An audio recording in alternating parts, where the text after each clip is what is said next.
Postal 3. Do you hate yourself? Do you hate yourself? Basically, all I'm asking is, do you hate yourself? Seriously, man, a masochist wouldn't pay money for this. And before this video starts, I would like to mention that I'm not going to touch base on this game's horrific development history. go check out this awesome video made by McMuscles instead. In Postal 3, you play as a sexy, totally non-balding ginger trying to find easy ways to score cash. I think I summarized the entire plot of the game. After the events preceding Postal 2, the Postal Dude and his Pitbull Champ are on the run from Paradise. But the dude is out of gas money and ends up in Paradise's sister city, Catharsis, Arizona. Now for the rest of the game, the dude will persistently try to find some temporary jobs, fail to get paid, find more jobs, then rinse and repeat until roll credits. Instead of an open world design, Postal 3 goes for a more linear, stage-based approach. It would be better if the missions, were fun. In each stage, you were given a certain number of objectives, which basically just boils down to go here and kill X amount of Y. Do X amount of Y objectives. Select X amount of Y while running from Z. Every single mission is designed like this, so not a great start. Now here's the real kicker. Let's start off with the basics. Combat. Melee in Postal 3 is a silly joke. Okay. Watch when I use my fists in Postal 2. Notice how they connected and did damage? Now let's see that action in Postal 3. What?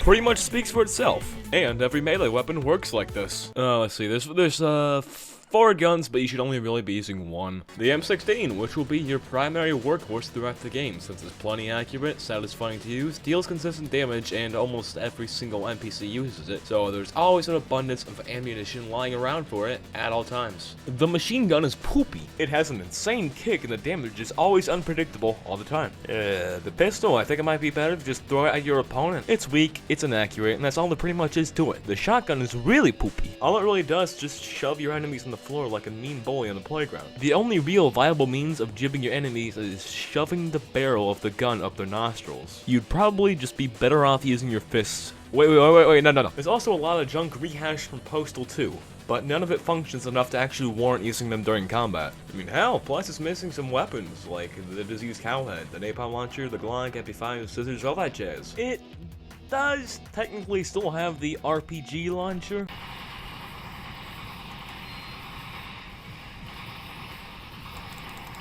But does it really though? But wait, there's more. Postal 3 doesn't have any healing items. Instead, it has regenerating health for some reason.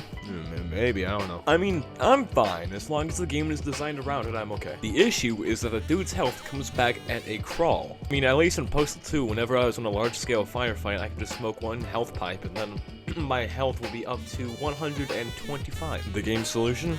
Cover. I mean, its only real issue is that I mean, none of it matters because your opponent will just blindly charge you. But wait, there's more. A morale meter. In a Postal game.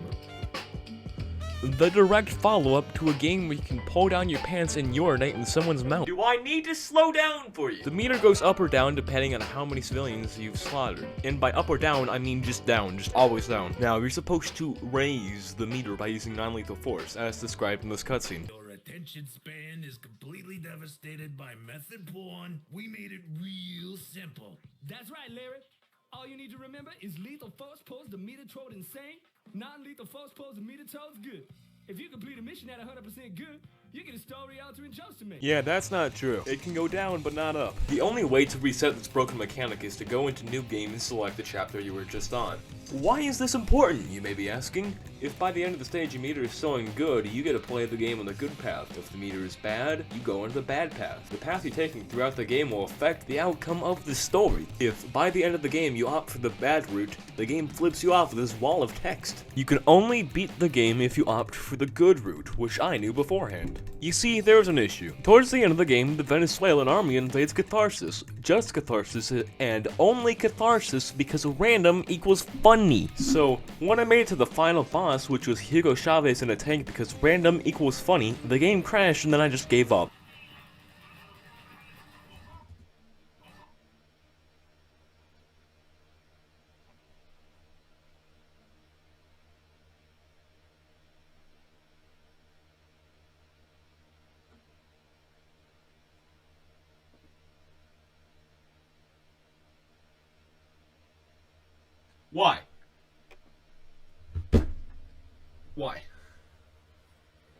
Okay. Nope. If it's just gonna crash like that, I'm done. I'm just done with this game. No. In conclusion, do not play Postal 3 under any circumstance. The product is boring, frustrating, buggy, the game crashes often, plus it's like 1.5 times more expensive than Postal 2. It's not really worth your time or your money, and I hope you're a responsible person, so just do the thing. Also, the performance is the game's fault and not mine. But I couldn't disappoint the fans.